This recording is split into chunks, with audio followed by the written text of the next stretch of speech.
Hello everyone, welcome back to new video. तो दोस्तों, आज हम हिंदी भाषा के विकास क्रम को अच्छी तरह से समझ लेंगे और आज आप लोगों के जो भी डाउट हिंदी भाषा के विकास क्रम में होंगे वो सारे आज लोग क्लियर होने वाले। तो जो भी डाउट थे वो आज एक एक करके क्लियर हो जाएंगे। तो हम यहाँ पर पहले शॉर्ट में पढ़ेंगे और उसके बाद मैं फिर जब आपका रिवीजन कराऊंगा तो विस्तार से वहाँ पर पूरी इन्फॉर्मेशन हम लेंगे। तो आप लोगों को अच्छे से यहाँ पर देखना है और अपने नोट्स यहाँ पर तैयार करने। तो हिंदी भाषा का विकास कैसे हुआ और संस्कृत को इसकी जननी क्यों कहा जाता है। तो देखो, हिंदी जो भाषा है भारोपीय यानी कि इंडो यूरोपियन परिवार की एक शाखा है। तो हिंदी भाषा किसकी शाखा है? भारोपीय यानी कि इंडो यूरोपियन परिवार की एक शाखा है और इसका जो विकास है भारतीय आर्य भाषा से हुआ है। तो हिंदी का जो विकास कैसे हुआ है? तो भारतीय आर्य भाषा से हिंदी का विकास हुआ है। भारोपीय यानी कि इंडो यूरोपियन परिवार की ये एक शाखा है। तो भारतीय लोग, जो भारतीय आर्य लोग थे, वो संस्कृत भाषा का प्रयोग करते थे और इसीलिए संस्कृत को हिंदी की आदि जननी कहा जाता था। तो जो भारतीय आर्य लोग थे संस्कृत भाषा का प्रयोग करते थे, जिसकी वजह से संस्कृत को हिंदी की आदि जननी कहा गया था। और भारतीय जो आर्य भाषा थी इसको 3 कालों में विभाजित किया गया था और भारतीय आर्य भाषा को 3 कालों में विभाजित किया था। उनका नाम क्या था? एक तो प्राचीन भारतीय आर्य भाषा, मध्यकालीन भारतीय आर्य भाषा और आधुनिक भारतीय आर्य भाषा। तो देखो, सबसे पहले प्राचीन जो भारतीय आर्य भाषा था इसका जो समय था 1500 ईसा पूर्व से लेके 500 ईसा पूर्व तक इसका समय था। उसके बाद जो मध्यकालीन यहाँ पे भारतीय आर्य भाषा था इसका समय 500 ईसा पूर्व से लेके 1000 ईस्वी तक था। और जो आधुनिक भारतीय आर्य भाषा है इसका जो समय है 1000 ईस्वी से लेके और अभी तक इसका समय चल रहा है। तो सबसे पहले बात करेंगे भारतीय, जो प्राचीन भारतीय आर्य भाषा है जिसका जो समय था 1500 ईसा पूर्व से लेके 500 ईसा पूर्व तक था। तो इसमें वैदिक संस्कृत, जिसको छांदस भी कहते हैं, इसमें ऋग्वेद की रचना हुई थी। तो प्राचीन जो भारतीय आर्य भाषा थी उसमें वैदिक संस्कृत बोलते थे। तो वैदिक संस्कृत में इसको छांदस भी कहते। तो वैदिक संस्कृत का अगर दूसरा नाम पूछा जाता तो वैदिक संस्कृत का दूसरा नाम था छांदस। और ऋग्वेद की रचना किस में होती है? वैदिक संस्कृत में ही ऋग्वेद की रचना होती है। और लौकिक संस्कृत, जिसमें पुराण और उपनिषदों की रचना शामिल है। तो वैदिक संस्कृत के बारे में अगर प्रश्न बनेगा तो वैदिक संस्कृत को क्या कहते हैं? तो वैदिक संस्कृत को छांदस कहा जाता है। और ऋग्वेद की रचना किस में हुई? तो ऋग्वेद की जो रचना होती है वैदिक संस्कृत में होती है। और वैदिक संस्कृत के बाद लौकिक संस्कृत, तो लौकिक संस्कृत में पुराण और उपनिषदों की रचना होती है। तो ये आपको यहाँ से पता होना चाहिए। जो प्राचीन भारतीय आर्य भाषा थी उसमें वैदिक संस्कृत और लौकिक संस्कृत चलती थी। तो वैदिक संस्कृत में जो ऋग्वेद हमारे हैं तो ऋग्वेद की रचना हुई और जो लौकिक संस्कृत है उसमें पुराण और उपनिषदों की रचना होती है। तो मध्यकालीन जो भारतीय आर्य भाषा रहती है जिसका जो समय काल रहता है 500 ईसा पूर्व से लेके 1000 ईस्वी तक, तो इसमें क्या होता है? पाली, जिसमें बौद्ध धर्म के उपदेश मिलते हैं, और प्राकृत, जिसमें महावीर स्वामी के उपदेश मिलते हैं, और अपभ्रंश भाषाएं यहाँ पर प्रमुख थे। किसमें? मध्यकालीन भारतीय आर्य भाषा, जिसका समय काल है 500 ईसा पूर्व से लेके 1000 ईस्वी तक। इसमें पाली, प्राकृत और अपभ्रंश भाषाएं यहाँ पे प्रमुख थी। और आधुनिक जो भारतीय आर्य भाषा है जिसका जो समय काल है 1000 ईस्वी से लेके और अब तक यहाँ पर आधुनिक भारतीय आर्य भाषा चल रही है। और इसी काल में क्या होता है? हिंदी का विकास होता है। अब देखो, भाषा का विकास सरलीकरण की प्रवृत्ति के कारण होता है। तो संस्कृत से पाली में, पाली से फिर प्राकृत आती है, प्राकृत से अपभ्रंश आता है और अपभ्रंश से फिर हिंदी का विकास होता है। तो ये क्रम आपको याद रखना है। संस्कृत से पाली, पाली से प्राकृत, प्राकृत से अपभ्रंश और अपभ्रंश से हिंदी का विकास होता है। और हिंदी के इतिहास का जो प्रारंभ है अपभ्रंश काल से माना जाता है। तो हिंदी के इतिहास का प्रारंभ है वो अपभ्रंश काल से माना जाता है, क्योंकि अपभ्रंश के बाद सीधे हिंदी का विकास हुआ है। सीधे तौर पर नहीं, लेकिन यहाँ पर थोड़ा बहुत एक जो काल रहता है संक्रमणकालीन काल, जिसको अवहट कहा जाता है। तो अपभ्रंश के बाद अवहट, वैसे जिसको यहाँ पर संक्रमणकालीन भाषा के रूप में भी गिना जाता है, उसे अवहट है। तो अपभ्रंश के बाद अवहट हुआ, अवहट के बाद हिंदी का विकास है। एकदम से नहीं होता, धीरे धीरे करके यहाँ पे विकास होता है। और देखो, क्रम आपको याद रखना है। संस्कृत से पाली, पाली से प्राकृत, प्राकृत से अपभ्रंश, अपभ्रंश से फिर अवहट आता है और अवहट के बाद फिर हिंदी का विकास होता है। और अवहट को क्या कहते हैं? अपभ्रंश और हिंदी के बीच की जो संक्रमणकालीन भाषा है उसको क्या कहते हैं? अवहट कहते हैं। और अब आगे बढ़ते हैं दूसरे टॉपिक के लिए। तो यह हिंदी की प्रमुख उपभाषाएं और बोलियां कौन कौन सी हैं? तो देखो, हिंदी की प्रमुख उपभाषाएं के बारे में आपको बताऊं तो हिंदी की 5 उपभाषाएं हैं। और अगर बोलियों के बारे में आपको बताऊं तो 17 बोलियों में इसको वर्गीकृत किया गया। तो पहले मैं आपको 5 उपभाषाओं के बारे में आपको बताऊं तो पूर्वी हिंदी, पश्चिमी हिंदी, राजस्थानी और फिर बिहारी और फिर आपका पहाड़ी हिंदी आ जाता है। तो ये 5 उपभाषाएं जो मैंने अभी आपको बताई, पूर्वी हिंदी, पश्चिमी हिंदी, राजस्थानी, बिहारी हिंदी और आपकी पहाड़ी हिंदी। तो ये 5 उपभाषाएं हिंदी की है। और अगर बोलियों की बात आए तो बोलियां कितनी है, इन 5 उपभाषाओं के अंतर्गत 17 बोलियां हैं। तो सबसे पहले हम बात करेंगे पूर्वी हिंदी, जिसके अंतर्गत 3 क्या आती है, बोलियां आती है, जिसमें बघेली आएगी, अवधी आएगी और छत्तीसगढ़ी।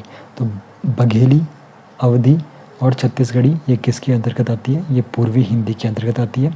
और पूर्वी हिंदी का जो विकास होता है अर्धमागधी अपभ्रंश से इसका विकास माना जाता है और इसकी 3 प्रमुख बोलियां हैं। तो पूर्वी हिंदी का विकास किससे होता है, तो पूर्वी हिंदी जो उपभाषा है इसका विकास अर्धमागधी अपभ्रंश से होता है। और अगर इसमें बोलियों की संख्या पूछी जाएगी तो इसमें 3 बोलियां हैं, जिसमें मैंने अभी आपको बताया अवधी और बघेली और छत्तीसगढ़ी। अवधी, बघेली और छत्तीसगढ़ी आपकी पूर्वी हिंदी में आती है। और अगर इसका विकास के बारे में पूछा जाएगा तो अर्धमागधी अपभ्रंश से इसका विकास हुआ है। तो अवधी जो है मुख्य रूप से लखनऊ क्षेत्र में ये बोली जाती है और रामचरितमानस जैसे साहित्यिक रचना अवधी में ही हुई है।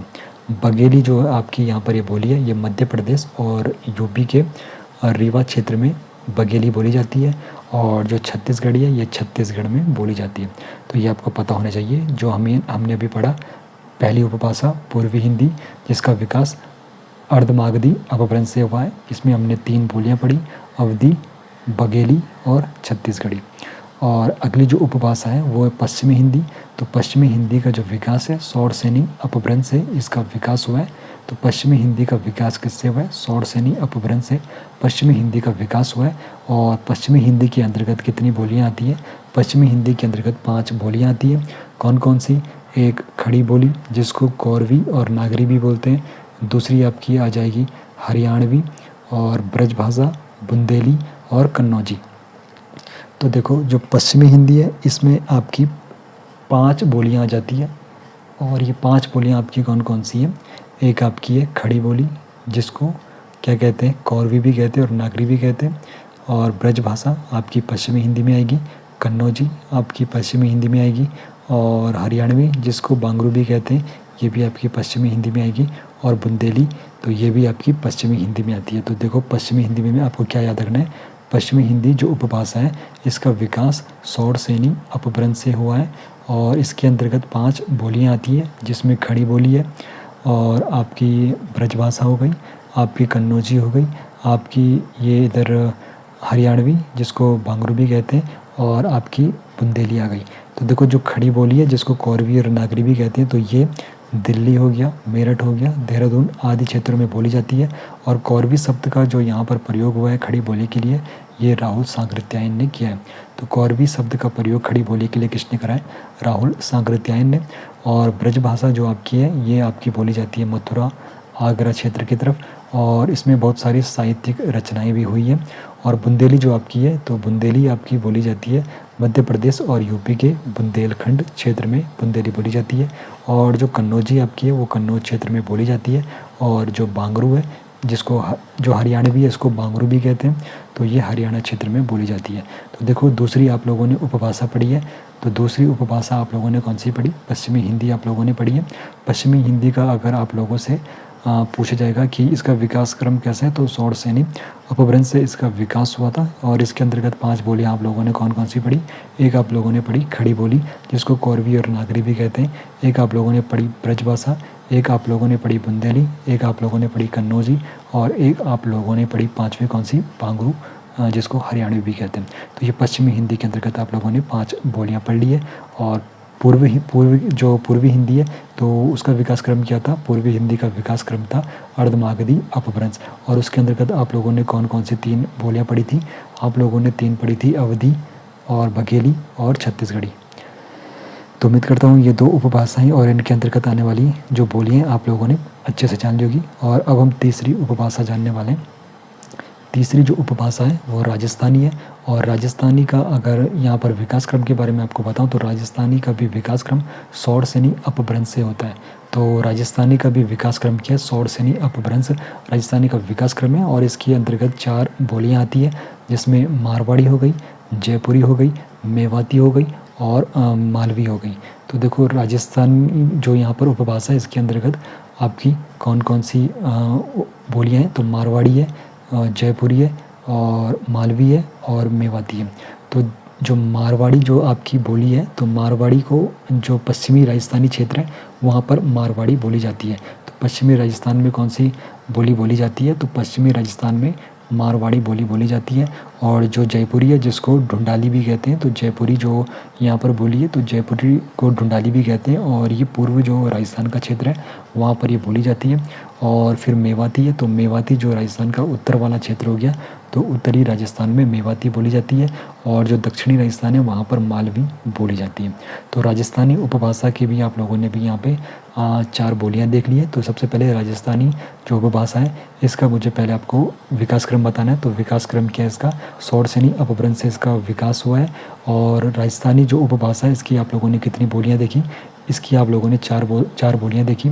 एक आप लोगों ने मारवाड़ी राजस्थानी देखी, एक आप लोगों ने जयपुरी राजस्थानी देखी जिसको ढूंढाली भी कहते हैं, एक आप लोगों ने मेवाती देखी जो उत्तरी राजस्थान में बोली जाती है, और एक आप लोगों ने मालवी देखी जो कि दक्षिणी राजस्थान में बोली जाती है। तो इस प्रकार आप लोगों ने 3 यहाँ पर अभी तक देख ली है उपभाषा, और बोलियाँ आप लोगों ने अभी तक इतनी यहाँ पर देख ली है, 3 और 3 6, 6 और 5 11 आप लोगों ने यहाँ पर बोलियाँ भी देख ली है।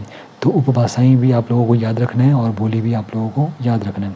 तो देखो अब हम बढ़ेंगे चौथी उपभाषा के लिए। तो चौथी जो उपभाषा है वो बिहारी हिंदी चौथी उपभाषा है। और अगर इसका यहाँ पर विकास पूछा जाता है तो जो विकास हुआ है बिहारी हिंदी का, तो ये हुआ है ये मागधी अपभ्रंश से हुआ है। मागधी अपभ्रंश से विकास हुआ बिहारी हिंदी का। और बिहारी हिंदी के अंतर्गत कितनी बोलियाँ आती है, तो बिहारी हिंदी के अंतर्गत 3 बोलियाँ आएंगी। एक आपकी भोजपुरी आएगी, एक आपकी मगही आएगी और एक आपकी मैथिली आएगी। और ये तीनों जो बोलियाँ हैं ये बिहार के अंतर्गत बोली जाती है। भोजपुरी, मगही और मैथिली ये तीनों बोलियाँ किसके अंतर्गत आती है, बिहारी हिंदी उपभाषा के अंतर्गत आती है। और बिहारी जो हिंदी है इसका विकास किससे हुआ है, इसका विकास मागधी अपभ्रंश से हुआ है। अब हम पढ़ेंगे 5वीं उपभाषा के बारे में। तो 5वीं जो उपभाषा है वो है पहाड़ी हिंदी। और अगर इसका विकास पूछा जाएगा तो इसका जो विकास है खस अपभ्रंश से हुआ है, लेकिन ये षोडशनी से काफ़ी ज़्यादा प्रभावित है। तो किताब प्रश्न में आप लोगों से ये भी पूछा जा सकता है कि पहाड़ी हिंदी का विकास किससे हुआ है। तो अगर आपको वहाँ पर षोडशनी उत्तर में मिलता है और खस नहीं मिलेगा तो आप लोग षोडशनी के साथ जाओगे, क्योंकि जो खस अपभ्रंश है ये षोडशनी से प्रभावित है। वैसे पहाड़ी हिंदी का विकास किससे हुआ है, खस अपभ्रंश से हुआ है, लेकिन षोडशनी से प्रभावित है। और जो आपकी पहाड़ी हिंदी है इसमें सिर्फ 2 ही बोली है, एक आपकी गढ़वाली है, एक आपकी कुमाऊनी है। तो ये उत्तराखंड और हिमाचल प्रदेश के कुछ क्षेत्रों में बोली जाती है। तो ठीक है, इस प्रकार आप लोगों ने देख लिया हिंदी का जो विकास क्रम आप लोगों ने देखा। तो यहाँ पर हिंदी में देखो 5 मैंने आप लोगों को उपभाषाएं बता दी है, 17 मैंने आप लोगों को बोलियां बता दी है, उनका विकास भी मैंने आपको बता दिया। तो एक बार आप लोग मुझे रिवीजन करा लीजिए। पूर्वी हिंदी उपभाषा, पश्चिमी हिंदी, देखो पहले उपभाषा हम 5 जानेंगे, पूर्वी हिंदी, पश्चिमी हिंदी, फिर आप लोगों ने तीसरी राजस्थानी देखी, चौथी आपने बिहारी हिंदी देखी और 5वीं आप लोगों ने देखी पहाड़ी हिंदी। तो देखो पूर्वी हिंदी का जो विकास होता है वो अर्धमागधी अपभ्रंश से होता है। पश्चिमी हिंदी का जो विकास होता है वो षोडशनी अपभ्रंश से होता है। राजस्थानी जो आप लोगों ने उपभाषा देखी तो उसका विकास भी किससे होता है, षोडशनी अपभ्रंश से होता है। और जो बिहारी हिंदी आप लोगों ने देखी तो इसका विकास मागधी अपभ्रंश से होता है। और 5वीं जो आप लोगों ने देखी पहाड़ी हिंदी, तो पहाड़ी हिंदी का विकास किससे होता है, खस अपभ्रंश, जो कि षोडशनी अपभ्रंश से प्रभावित है। अब आप लोगों ने यहाँ पर 17 बोलियाँ देखी है। तो आप लोगों ने सबसे पहले पूर्वी हिंदी पढ़ी थी। पूर्वी हिंदी में आप लोगों ने 3 बोलियाँ देखी थी, कौन कौन सी, आप लोगों ने मगधी देखी थी, बघेली देखी थी और छत्तीसगढ़ी देखी थी। मगधी, बहेली और छत्तीसगढ़ी आप लोगों ने पूर्वी हिंदी में देखी। उसके बाद आप लोगों ने पश्चिमी हिंदी में कौन कौन सी देखी, खड़ी बोली आप लोगों ने देखी थी, ब्रजभाषा आप लोगों ने देखी थी, बुंदेली आप लोगों ने देखी थी, कन्नौजी आप लोगों ने देखी थी और 5वीं आप लोगों ने देखी थी बांगरू, जो कि हरियाणवी है। उसके बाद राजस्थानी में आप लोगों ने 4 बोलियाँ देखी थी। राजस्थान में आप लोगों ने 4 बोलियाँ कौन कौन सी देखी, आप लोगों ने देखी थी सबसे पहले मारवाड़ी राजस्थानी, फिर आप लोगों ने देखी जयपुरी राजस्थानी जिसको ढूंढाली भी कहते हैं। उसके बाद फिर आप लोगों ने तीसरे नंबर पर देखी थी मेवाती और फिर आप लोगों ने चौथे नंबर पर देखी थी मालवी। ठीक है। तो इस प्रकार आप लोगों ने राजस्थानी जो उपभाषा उसकी भी 4 बोलियाँ देखी और उसके बाद हम आगे बढ़े थे। फिर आप लोगों ने देखी थी बिहारी हिंदी जो उपभाषा है, बिहारी जो हिंदी उपभाषा है उसका विकास किससे हुआ था, मागधी अपभ्रंश से। और इसके अंतर्गत आप लोगों ने कितनी बोलियाँ देखी थी, 3 बोलियाँ देखी थी। आप लोगों ने भोजपुरी देखी थी, आप लोगों ने क्या देखी थी, भोजपुरी देखी थी, आप लोगों ने मैथिली देखी थी और एक और अपने मगही देखी थी। तो देखो भोजपुरी, मगही और मैथिली आप लोगों ने बिहारी हिंदी के अंतर्गत देखी थी। उसके बाद आप लोग पहाड़ी हिंदी की तरफ बढ़े थे, जहाँ पर आप लोगों ने 2 बोलियाँ देखी थी, गढ़वाली और कुमाऊनी। और विकास किससे हुआ है पहाड़ी हिंदी का, तो खास अपभ्रंश जो कि शौर श्रेणी से प्रभावित है। तो इस प्रकार आप लोगों ने अच्छे से यहाँ पर समझ लिया होगा। आगे बढ़ेंगे, देवनागरी लिपि के बारे में जानेंगे। तो देवनागरी लिपि क्या है और इसका विकास कैसे हुआ है, इसके गुण और दोष क्या है, तो ये भी हम जानेंगे। तो देवनागरी लिपि क्या है, यह हिंदी भाषा की एक लेखन शैली है। तो देवनागरी लिपि क्या है, हिंदी भाषा की क्या है, एक लेखन शैली है जिसके द्वारा भावों और विचारों को लिखित वर्ण संकेतों के माध्यम से अभिव्यक्त किया जाता है। तो ये क्या है हमारी देवनागरी लिपि, और यह एक अक्षर आधारित या फिर अक्षरात्मक लिपि है। तो देवनागरी लिपि के अक्षर आधारित और अक्षरात्मक लिपि है। तो यहाँ पे ये भी आपको पता होना चाहिए, देवनागरी लिपि अक्षर आधारित और अक्षरात्मक लिपि है। अब विकास के बारे में आपको बताऊं तो देवनागरी लिपि का जो विकास होता है ब्राह्मी लिपि से होता है। कई बार प्रश्न बन चुका है कि देवनागरी लिपि का विकास किससे हुआ है, तो देवनागरी लिपि का जो विकास हुआ है वो ब्राह्मी लिपि से हुआ है। और अब मैं इसका विकास क्रम आपको बताऊं तो देवनागरी लिपि का विकास क्रम, तो सबसे पहले ब्राह्मी लिपि, उसके बाद फिर गुप्त लिपि, फिर सिद्ध मातृका लिपि, फिर कुटिल लिपि, फिर नागरी लिपि और फिर देवनागरी लिपि। तो ये इसका देवनागरी लिपि का विकास क्रम है। सबसे पहले ब्राह्मी लिपि, ब्राह्मी लिपि के बाद गुप्त लिपि, उसके बाद सिद्ध मातृका लिपि, फिर कुटिल लिपि, फिर नागरी लिपि और फिर होता है देवनागरी लिपि का यहाँ पर विकास। ठीक है, ये विकास क्रम मैंने आपको अच्छे से यहाँ पे बता दिया, तो ये आप लोगों को ध्यान में रखना है। देखो, ब्राह्मी लिपि, गुप्त लिपि, सिद्ध मातृका लिपि, कुटिल लिपि, नागरी लिपि और ब्राह्मी लिपि। अब जो देवनागरी लिपि है तो इसका सर्वप्रथम सबसे पहले जो प्रयोग किया है गुजरात में गुर्जर वंश के नरेश थे जयभट्ट तृतीय। तो इनके शिलालेख में देवनागरी लिपि का सर्वप्रथम उल्लेख मिला है।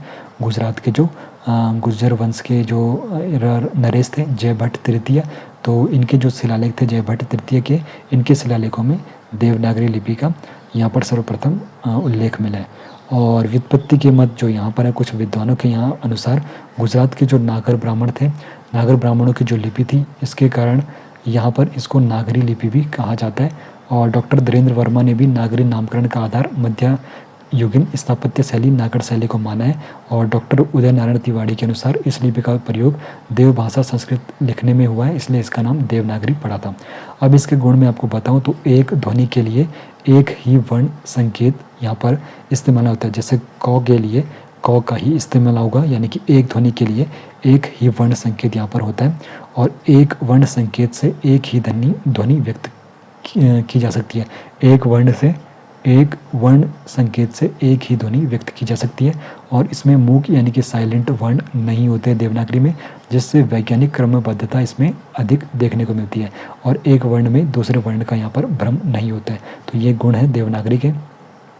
इसके जो दोष है, सिरोरेखा का अनावश्यक प्रयोग यहाँ पर देखने को मिलता है। तीव्र लेखन जब आप लोग करते हो तो वहाँ पर फिर जब आप लोग ऊपर से जब आप लोग वर्ण लिखते हो तो जैसे आप लोगों का शब्द बन गया काम, तो आप लोगों को ऊपर से क्या लिखनी पड़ती है, एक सिरोरेखा खींचनी पड़ती है। तो ये अनावश्यक समय ले लेती है। अगर तीव्र लेखन आप लोग कर रहे हो तो वहाँ पर व्यवधान ये डाल सकती है। अनुसार और अनुनासिक के प्रयोग में एक रूपता का यहाँ पर अभाव देखने को मिलता है। और त्वरित लेखन यहाँ पर संभव नहीं है, क्योंकि लिखने में हाथ बार बार उठाना पड़ता है। टंकण और मुद्रण में कठिनाई होती है। लगभग 403 टाइप है यहाँ पे। तो अब मैंने यहाँ पे देवनागरी के बारे में भी आप लोगों को अच्छे से समझा दिया है, विकास क्रम मैंने आप लोगों को बता दिया है।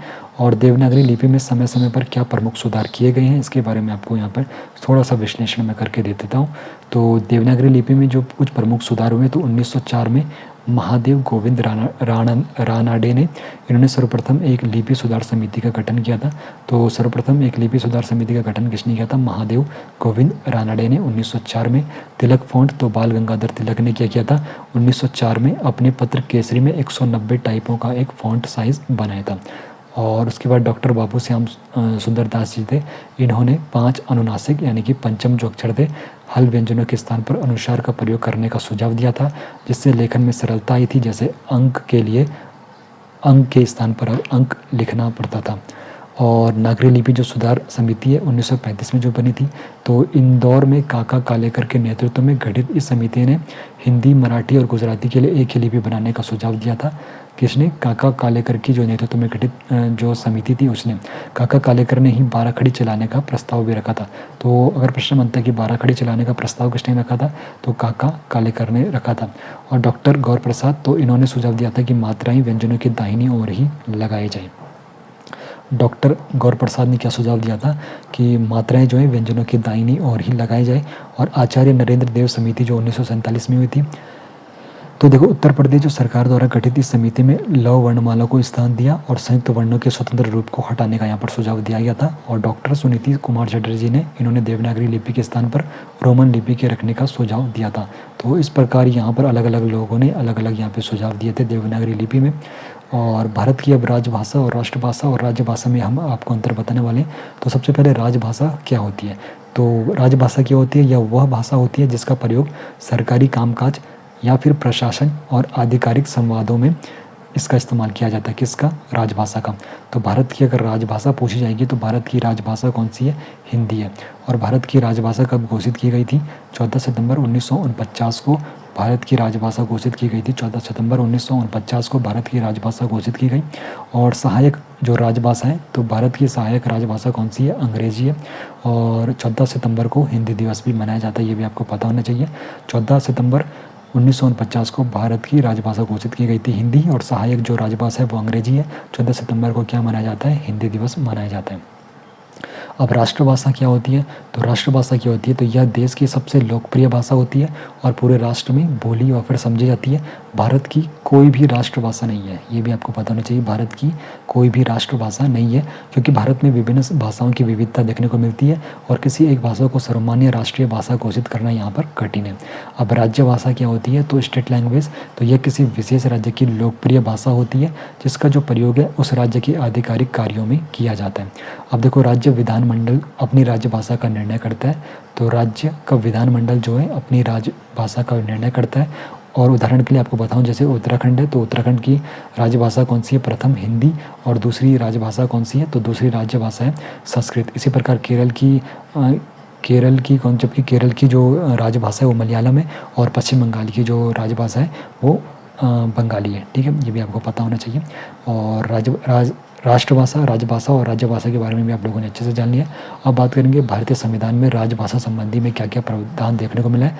तो भारतीय संविधान के भाग 17 में 343 से 351 तक राजभाषा का प्रावधान देखने को मिलता है।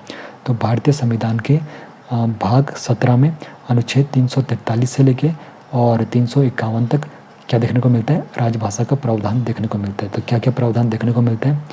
थोड़ा सा यहाँ पर ब्रेक लेते हैं पानी का, उसके बाद आगे कंटिन्यू करता हूँ। देखो, जो संविधान का भाग 17 है जिसमें अनुच्छेद 343 से 351 तक राजभाषा का प्रावधान है। तो सबसे पहले अनुच्छेद 343 में क्या कहा गया है? तो संघ की राजभाषा क्या होगी? तो संघ की राजभाषा हिंदी होगी, ये किस में बताया गया है? अनुच्छेद 343 में। और लिपि क्या होगी? देवनागरी होगी, ये किस में बताया गया? अनुच्छेद 343 में। और सहायक राजभाषा के रूप में अंग्रेजी का प्रयोग किया जाएगा, ये किस में बताया गया है? अनुच्छेद 343 में। अनुच्छेद 344 में क्या बताया गया है? तो राजभाषा के संबंध में आयोग, तो राष्ट्रपति द्वारा गठित, जैसे कि प्रथम बीजी खेर आयोग था 1955 में। और संसद की समिति 30 सदस्य जिसमें 20 लोकसभा और 10 राज्यसभा से रहेंगे का प्रावधान यहाँ पर है अनुच्छेद 344 में। और ये आयोग और समिति राष्ट्रपति को भाषा संबंधी सिफारिशें देते हैं। इसका उल्लेख इसमें अनुच्छेद 344 में। अनुच्छेद 345 में क्या है? तो राज्यों की राजभाषा या राजभाषाएं, राज्य विधानमंडल अपनी लोकप्रिय भाषा को राजभाषा बना सकता है या हिंदी को चुन सकता है। ये इसका उल्लेख किसमें है? तो इसका जो उल्लेख देखने को मिलता है 345 में देखने को मिलता है। तो अनुच्छेद 345 में क्या है? जो राज्य है, राज्यों की राजभाषा और भाषा और भाषाएं, तो यहाँ पर जो राज्य का विधानमंडल है वो अपनी लोकप्रिय भाषा को राजभाषा बना सकता है। अनुच्छेद 345 में इसका उल्लेख मिलता है। अनुच्छेद 346 में क्या है? तो एक राज्य और दूसरे राज्य के बीच या फिर किसी राज्य और संघ के बीच पत्रादि की जो राजभाषा है संघ की राजभाषा यानी कि हिंदी या फिर जो सहायक राजभाषा है अंग्रेजी में होगी। इसका उल्लेख किस में किया गया? अनुच्छेद 346 में क्या है कि एक राज्य और दूसरे राज्य के बीच अगर कुछ यहाँ पर वैसे जो होती है शासनात्मक जो कार्यवाही होती है, तो उसका जो डॉक्यूमेंटेशन रहता है वो किस में होना चाहिए, संघ की जो यहाँ पे जो हमारी राजभाषा हिंदी या फिर जो यहाँ पे राजभाषा जो सहायक राजभाषा अंग्रेजी, उसमें होने का राज्य और संघ के बीच पत्रादि की जो राजभाषा है संघ की राजभाषा यानी कि हिंदी या फिर अंग्रेजी होगी। ये इसका उल्लेख इसमें अनुच्छेद 346 में। और अनुच्छेद 347 में क्या है, किसी राज्य की जनसंख्या के किसी अनुभाग द्वारा बोली जाने वाली भाषा के संबंध में विशेष उपबंध है। यदि राष्ट्रपति संतुष्ट हो तो कि किसी राज्य की अधिकांश जो जनसंख्या की भाषा बोलती है तो उसे उस राज्य की राजभाषा के रूप में मान्यता वहाँ पर दी जा सकती है। और अनुच्छेद 348 में क्या है, उच्चतम न्यायालय और उच्च न्यायालय आदि के प्रयोग की जाने वाली भाषा सामान्यतः अंग्रेजी होगी।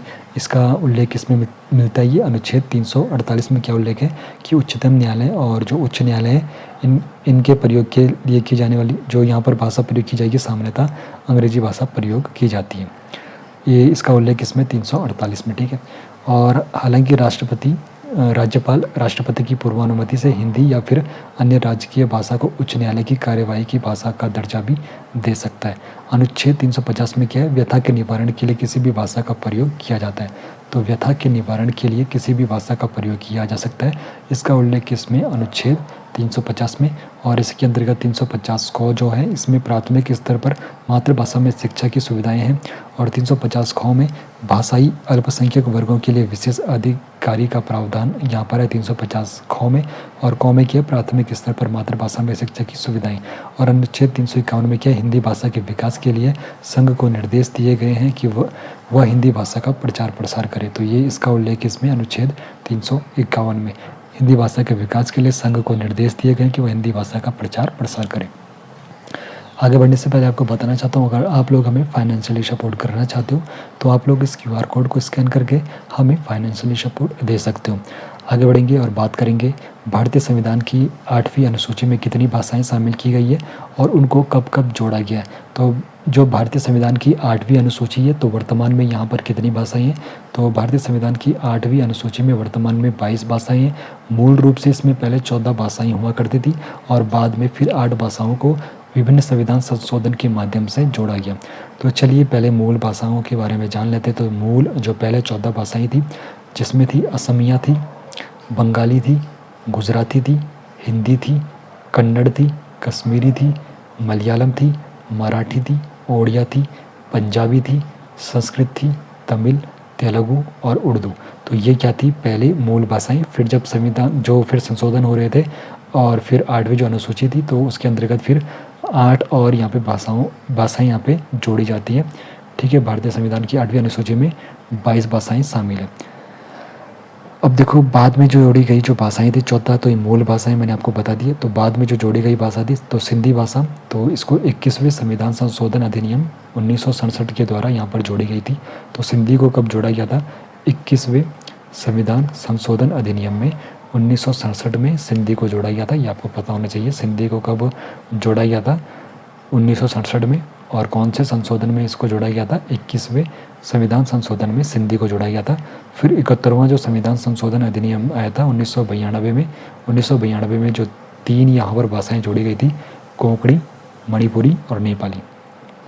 कोंकणी, मणिपुरी और नेपाली कब जोड़ी गई थी, ये जोड़ी गई थी आपकी 1992 में, जब कौन सा संविधान आया था, संविधान संशोधन अधिनियम आया था, 71वां जो संविधान संशोधन अधिनियम आया था। तो फिर 1992 में जब आया था तो उस वक्त जोड़ी गई थी कोंकणी, मणिपुरी और नेपाली। और जो 21वां संविधान संशोधन था 1967 में क्या जोड़ी गई थी, सिंधी जोड़ी गई थी। और फिर 1992 में कोंकणी, मणिपुरी और नेपाली जोड़ी गई थी 71वें संविधान संशोधन में। फिर जो 92वें संविधान संशोधन होता है उसमें कौन सी जोड़ी जाती है, 2003 में बोडो, डोंगरी, मैथिली और संथाली। बोडो, डोंगरी, मैथिली और संताली। तो ये आपको पता होना चाहिए 2003 जो 92वां संविधान संशोधन हुआ था उस वक्त बोडो, डोंगरी, मैथिली और संथाली जोड़ी गई थी। तो इस प्रकार ये 8 भाषाएं जोड़ी गई थी, ये आपको पता होना चाहिए। मूल भाषाएं पहले मैंने आपको बता दिया 14 मूल भाषाएं। और 8 भाषाएं किस प्रकार कब जोड़ी गई, तो 1967 में जो 21वां संविधान संशोधन हुआ था उसमें सिंधी जोड़ी गई थी। फिर 71वें संविधान संशोधन जो हुआ था 1992 में, तो उस वक्त 3 और जोड़ी गई थी, उसमें कौन कौन सी जोड़ी गई थी? एक आपकी नेपाली जोड़ी गई थी, एक आपकी मणिपुरी जोड़ी गई थी, एक आपकी कोंकणी जोड़ी गई थी। फिर जो 2003 में 92वां संविधान संशोधन होता है उसमें भी 4 जोड़ी जाती है।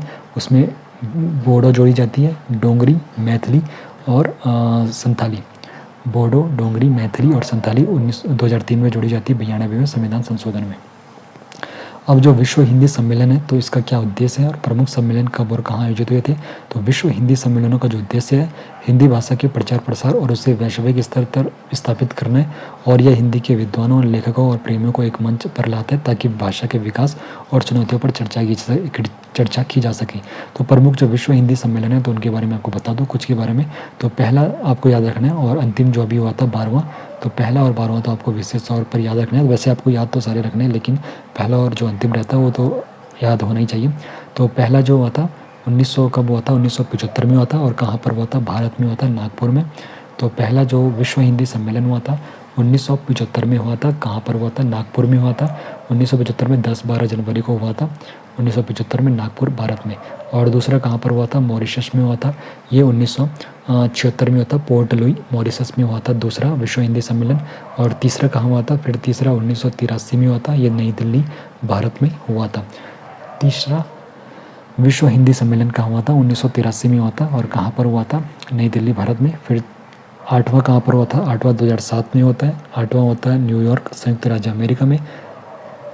फिर जो 10वां रहता है 2015 में होता है, ये भोपाल, भारत में होता है। फिर 12वां जो अभी अंतिम हुआ था तो 12वां फिजी में हुआ था, 2023 में हुआ था, 15 से 17 फरवरी के बीच। ये 2023 में 15 से 17 फरवरी फिजी में हुआ था। तो अगर आप लोगों को विस्तार से जानना है तो आप लोग इसको विस्तार से यहाँ पर समझ सकते हो कि विश्व हिंदी सम्मेलन कब हुआ था, इसका आयोजन कहाँ हुआ था। पहला हिंदी विश्व सम्मेलन दिल्ली में हुआ था, नागपुर, भारत में हुआ था। और ये 1975 में हुआ था, 10 से 14 जनवरी के बीच ये हुआ था। द्वितीय विश्व हिंदी सम्मेलन हुआ था, ये 1976 में हुआ था, मॉरिशस में, पोर्ट लुई, मॉरिशस में हुआ था, 28 से 30 अगस्त 1976 को हुआ था। उसके बाद तृतीय जो हुआ था विश्व हिंदी सम्मेलन, ये नई दिल्ली में हुआ था, भारत में, 1983 में हुआ था, 28 से 30 अक्टूबर 1983 को हुआ था। फिर चतुर्थ कब हुआ था? 1993 को, पोर्ट लुई, मॉरिशस में हुआ था, 1993 में, यानी कि 10 साल के बाद होता है सीधे 1993 में। 2 से 4 दिसंबर में होता है, पोर्ट लुई, मॉरिशस में। और 5वां कहाँ पर हुआ था? 4 से 8 अप्रैल 1996 को, पोर्ट ऑफ स्पेन, त्रिनिदाद और टोबैको में हुआ था, 1996 में। फिर 6वां कब हुआ था?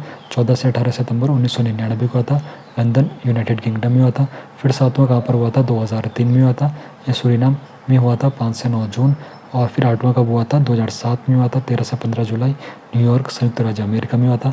फिर 9वां जो हुआ था वो दक्षिण अफ्रीका, जोहान्सबर्ग में हुआ था 2012 में, 22 से 24 सितंबर। और फिर 10वां जो हुआ था 2015 में होता है, 10 से 12 सितंबर, भोपाल में होता है 10वां। फिर 11वां मॉरिशस, पोर्ट लुई, मॉरिशस में होता है, और ये 18 से 20 अगस्त 2018 में होता है। और 12वां जो हुआ था फिजी में हुआ था, तो नांदी, फिजी में ही हुआ था, और 2023 में 15 से 17 फरवरी 2023 में हुआ था। तो इस प्रकार आप लोगों ने भी तो शॉर्ट में पूरी इन्फॉर्मेशन ले ली है। अब एक बार फिर से मैं आपका क्विक रिवीजन यहाँ पर करा लेता हूँ, ये जल्दी से जल्दी हम यहाँ पर कवर करेंगे। तो हिंदी भाषा का विकास कैसे हुआ था? बहुरूपीय परिवार की भाषा है, और हिंदी भाषा क्या है? बहुरूपीय इंडो यूरोपियन परिवार की एक क्या है? शाखा है। बहुरूपीय परिवार की 2 शाखाएँ कौन कौन सी? भारतीय ईरानी शाखा और यूरोपीय शाखा। तो बहुरूपीय परिवार की 2 शाखाएँ कौन सी? भारतीय ईरानी शाखा और यूरोपीय शाखा। तो ये भी आपको पता होना चाहिए। बहुरूपीय परिवार की कितनी शाखाएँ हैं? तो एक है आपकी भारतीय ईरानी शाखा और दूसरी है आपकी यूरोपीय शाखा, ठीक है। अब जो भारतीय ईरानी शाखा है इसकी उपशाखा भारतीय आर्य भाषा से ही हिंदी का विकास होता है, और संस्कृत को हिंदी की आदिजननी कहा जाता है, क्योंकि भारतीय आर्य की जो मूल भाषा थी वो क्या थी? संस्कृत थी। भारतीय आर्य भाषा का काल विभाजन हमने देख लिया है। तो भारतीय आर्य भाषा को 3 कालों में विभाजित किया गया है। प्राचीन भारतीय आर्य भाषा जिसमें वैदिक और लौकिक संस्कृत है। तो प्राचीन जो भारतीय आर्य भाषा थी जिसका जो समय काल था 1500 ईसा पूर्व से लेकर 500 ईसा पूर्व था, और इसे 2 कालों में विभाजित किया गया था। एक आपका वैदिक संस्कृत वाला काल था 1500 ईसा पूर्व से लेकर 1000 ईसा पूर्व तक, और वैदिक संस्कृत को छांदस भी कहते हैं। ऋग्वेद की रचना किसमें होती है? वैदिक संस्कृत में होती है। और जो लौकिक संस्कृत है इसका काल कब से कब तक रहता है? तो 1000 ईसा पूर्व से लेकर 500 ईसा पूर्व तक लौकिक संस्कृत का काल रहता है, और इसमें जो पुराण थे और उपनिषद थे इसकी रचना होती है, लौकिक संस्कृत में इनकी रचना होती है। उसके बाद मध्यकालीन जो भारतीय आर्य भाषा थी, जिसका जो समयकाल था 500 ईसा पूर्व से लेकर 1000 ईस्वी तक था। इसमें मुख्य रूप से 3 भाषाएं यहाँ पे प्रचलित थी, जिसमें पाली भाषा थी। तो पाली भाषा 500 ईसा पूर्व से लेकर 1 ईस्वी तक थी। तो बौद्ध धर्म के जो प्रमुख ग्रंथ और बुद्ध के उपदेश थे पाली भाषा में उन्होंने दिए थे। उसके बाद प्राकृत जो भाषा है तो 1 ईस्वी से लेकर 500 ईस्वी तक थी। तो भगवान महावीर जो जैन धर्म के 24वें तीर्थंकर थे, तो उन्होंने उपदेश प्राकृत भाषा में दिए थे। और फिर अपभ्रंश काल भी रहता है, 500 ईस्वी से लेके 1000 ईस्वी तक क्या था, अपभ्रंश काल था। और अपभ्रंश का जो अर्थ होता है भटका हुआ होता है। तो हिंदी के इतिहास की शुरुआत इसी काल से मानी जाती है, अपभ्रंश से।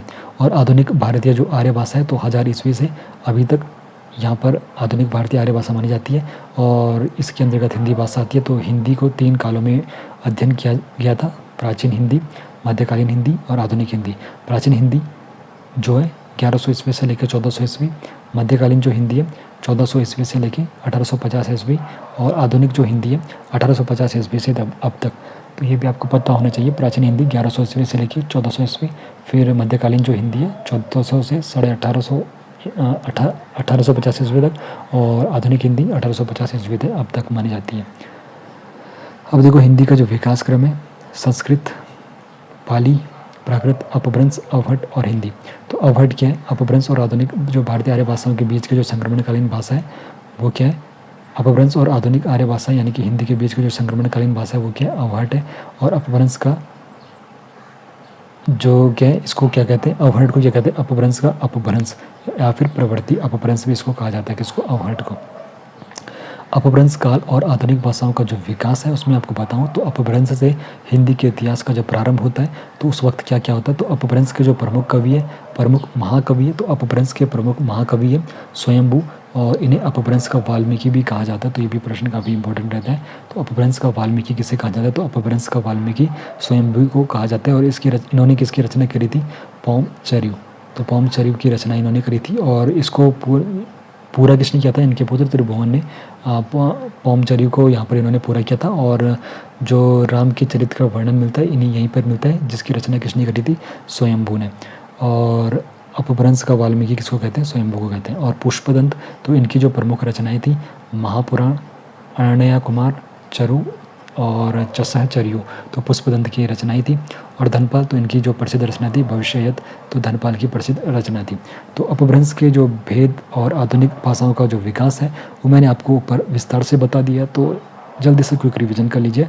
षोडशनी अपभ्रंश, मगधी अपभ्रंश, अर्धमागधी अपभ्रंश, खस अपभ्रंश, ब्राह्मण अपभ्रंश और महाराष्ट्रीय अपभ्रंश। तो देखो अपभ्रंश के 6 मुख्य भेद मैंने आपको बताए। तो षोडशनी अपभ्रंश में आपकी कौन कौन सी यहाँ पे आ जाएगा, पश्चिमी हिंदी, राजस्थानी और गुजराती का विकास किससे हुआ है, षोडशनी अपभ्रंश से हुआ है। और मागधी अपभ्रंश से किस किस का विकास हुआ है, बिहारी का, उड़िया का, बांग्ला भाषा का विकास किससे हुआ है, मागधी अपभ्रंश से। और पूर्वी हिंदी का विकास अर्धमागधी अपभ्रंश से हुआ है। और पहाड़ी हिंदी जिसमें गढ़वाली कुमाऊनी है तो इसका विकास किससे हुआ है, खस अपभ्रंश, लेकिन यह षोडशनी से प्रभावित है, ठीक है। और ब्राह्मण अपभ्रंश में क्या है, तो सिंधी का विकास किससे हुआ है, तो सिंधी का विकास हुआ है ब्राह्मण अपभ्रंश से, यह भी षोडशनी से प्रभावित है। तो ब्राह्मण अपभ्रंश भी षोडशनी से प्रभावित है और सिंधी का विकास ब्राह्मण अपभ्रंश से हुआ है। और जो मराठी भाषा है तो इसका विकास महाराष्ट्रीय अपभ्रंश से हुआ है, ये आपको पता होना चाहिए, ठीक है। अब देखो हिंदी भाषा की जो उपभाषाएं और बोलियां हैं, तो बोली क्या होती है, एक छोटे क्षेत्र में बोले जाने वाली भाषा क्या होती है, जिसमें कोई विशेष साहित्यिक रचना नहीं होती है, वो आपकी बोली होती है। और जब बोली में साहित्यिक रचना शुरू हो जाती है, यानी कि साहित्यिक रचनाएं होने लग जाती है तो और विस्तृत क्षेत्र में बोली जाती है तो उसको क्या कहते हैं, उपभाषा। जैसे कि अवधि आपकी एक उपभाषा हो गई। और भाषा क्या, जब उपभाषा और अधिक प्रतिष्ठित हो जाती है और सरकार द्वारा इसे राजभाषा या फिर राष्ट्रभाषा के रूप में मान्यता दी जाती है तो वो आपकी भाषा कहलाती है। और हिंदी की उपभाषाएं मैंने आपको ऊपर विस्तार से बताई। तो 5 उपभाषाएं, 17 बोलियां आप लोगों ने अच्छे से समझ ली होगी। पूर्वी हिंदी, उत्पत्ति अर्धमागधी अपभ्रंश से हुई है, बोलियां अवधी, बघेली और छत्तीसगढ़ी है, ये भी मैंने आपको ऊपर विस्तार से बता दिया। पश्चिमी हिंदी जिसकी उत्पत्ति षोडशनी अपभ्रंश से हुई है, इसमें कौन कौन सी बोली है, खड़ी बोली है और ब्रज भाषा है, बुंदेली है, कन्नौजी है और बांगरू है। राजस्थानी, इसकी उत्पत्ति हुई है षोडशनी अपभ्रंश से, इसमें भी 4 बोलियां मैंने आपको बताई थी, मारवाड़ी, जयपुरी, मेवाती और मालवी। बिहारी हिंदी जिसकी उत्पत्ति होती है मागधी अपभ्रंश से, इसमें भोजपुरी है और मगही है और मैथिली। तो भोजपुरी जो हिंदी है उसमें बिहारी जो हिंदी है उसमें भोजपुरी बोली है और मगही और मैथिली क्या है, बोली है। और पहाड़ी हिंदी जिसकी उत्पत्ति खास अपभ्रंश से हुई है, लेकिन शौरसेनी से ये काफ़ी ज़्यादा प्रभावित है और इसमें बोली गढ़वाली और कुमाऊनी है। देवनागरी लिपि के बारे में आपको मैंने ऊपर से विस्तार से बता दिया है। लिपि क्या होती है, तो लिखित वर्ण संकेत जिनके द्वारा भाव या फिर विचारों को अभिव्यक्त किया जाता है उसे कहा जाता है लिपि। और हिंदी की लिपि अगर पूछी जाएगी तो हिंदी की लिपि है देवनागरी। अंग्रेजी की लिपि अगर पूछी जाएगी तो अंग्रेजी की लिपि क्या है, रोमन। और उर्दू की लिपि अगर पूछी जाएगी तो उर्दू की लिपि क्या है, फारसी। देवनागरी लिपि का विकास क्रम मैंने आपको बताया, तो देवनागरी लिपि का विकास होता है ब्राह्मी लिपि से। ऐसा माना जाता है भारत की सभी लिपियों का जो विकास है ब्राह्मी लिपि से ही हुआ था। विकास क्रम मैंने आपको बताया, तो ब्राह्मी लिपि, फिर गुप्त लिपि, फिर सिद्ध मातृका लिपि, फिर कुटिल लिपि, फिर नागरी लिपि और फिर आती है देवनागरी लिपि। ये जो आपको मैंने ऊपर विस्तार से बता दिया। और जो देवनागरी लिपि है अक्षरात्मक लिपि है और इसमें एक वैज्ञानिक क्रमबद्धता देखने को मिलती है। सर्वप्रथम प्रयोग जयभट्ट ने करा था, जयभट्ट तृतीय ने, जो गुर्जर वंश के थे। और इनके जो शिलालेख मिले उनमें सबसे पहले क्या है, देवनागरी लिपि का उल्लेख देखने को मिलता है। और देवनागरी लिपि की जो व्युत्पत्ति के विषय में जो मत है, तो विद्वानों के मत मैंने आपको यहाँ पर धीरेन्द्र वर्मा जी और डॉक्टर उदय नारायण तिवारी जी का ऊपर बता दिया है। गुण और दोष भी मैंने आप लोगों को ऊपर यहाँ पे अच्छे से समझा दिए, तो आप लोग वहाँ पर अच्छे से रिविजन कर लीजिए। बाकी देवनागरी लिपि में सुधार किस प्रकार कब हुए, महादेव गोविंद रानडे, तिलक फॉन्ट, तो इनके बारे में भी अभी ऊपर मैंने विस्तार से पढ़ा लिया। और विश्व हिंदी सम्मेलन कब हुआ, तो प्रथम और अंतिम तो आप लोगों को याद रखना है। प्रथम कहाँ पर हुआ था, और नागपुर में भारत में हुआ था, 1975 में हुआ था और 10 से 12 जनवरी के बीच हुआ था। और जो अभी अंतिम आपको हुआ था ये फिजी में हुआ था। कहाँ पर, ये फिजी में हुआ था। कब हुआ था, 2023 में। ये फरवरी 15 से 17 फरवरी के बीच हुआ था। तो पहला और अंतिम आपको विशेष तौर पर याद रखना है। बाकी हिंदी की जो संवैधानिक स्थिति है, जिसमें भारतीय संविधान का जो भाग 17 जिसमें 343 से 351 तक भाषा का उल्लेख है, तो यहाँ पर मैंने आपको विस्तार से उसको बता दिया। तो आप लोग जो हर एक अनुच्छेद क्या कहते हैं तो उसके बारे में भी आप लोग अच्छे से यहाँ पर ऊपर देख सकते हो। बाकी 14 सितंबर 1949 को हिंदी को राजभाषा घोषित किया जाता है और 14 सितंबर को हिंदी दिवस मनाया जाता है। राष्ट्रभाषा राज्यभाषा में मैंने आपको विस्तार से वहाँ पर बता दिया। बाकी अनुच्छेद के बारे में मैंने आपको विस्तार से ऊपर बता दिया है। संघ की राजभाषा हिंदी होगी और लिपि देवनागरी होगी। ये इसका उल्लेख किसमें आता है, 343 में, अनुच्छेद 343 में आता है। और राज्य की राजभाषा या फिर राजभाषाएँ विधानमंडल द्वारा निर्धारित लोकप्रिय भाषा या फिर हिंदी, तो 345 में इसका उल्लेख है। बाकी इस प्रकार आप लोग यहाँ पे अनुच्छेद के बारे में भी फिर से एक बार अच्छे से रिवीजन कर सकते हो। 8वीं अनुसूची में कुल कितनी भाषाएं, तो 8वीं अनुसूची में कुल 22 भाषाएं हैं। 22 भाषा में 14 मूल भाषाएं थी और जो 8 भाषाएं जोड़ी गई थी, कब जोड़ी गई थी, तो इसका भी मैंने विस्तार से आपको पूरी इन्फॉर्मेशन दे दी। तो सिंधी 1967 में जुड़ती है।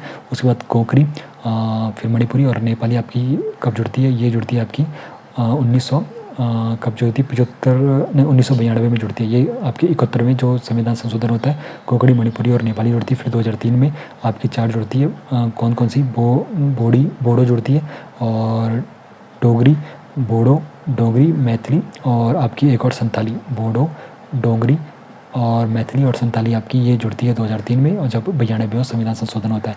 और जो आपकी सिंधी जुड़ती है, ये आपके कौन से संशोधन में जुड़ती है, ये आपका जो 21वां जो संविधान विधेयक आया था, संविधान संशोधन विधेयक, तो उस वक्त ये जोड़ी जाती है सिंधी। और बाकी फिर यहाँ पर फिर ये भी मैंने आपको बता दिया 8 भाषाएं कौन सी जुड़ती हैं। और अगर आप लोगों को रिवीजन लेना है तो आप लोग पीछे से एक बार फिर से अनुच्छेद के बारे में भी विस्तार से देख लीजिए, जहाँ पर आपको काफ़ी इन्फॉर्मेशन पढ़ने को मिल जाएगी। और इस प्रकार आप लोगों ने भाषा का जो विकास क्रम है वो अच्छे से समझ लिया है।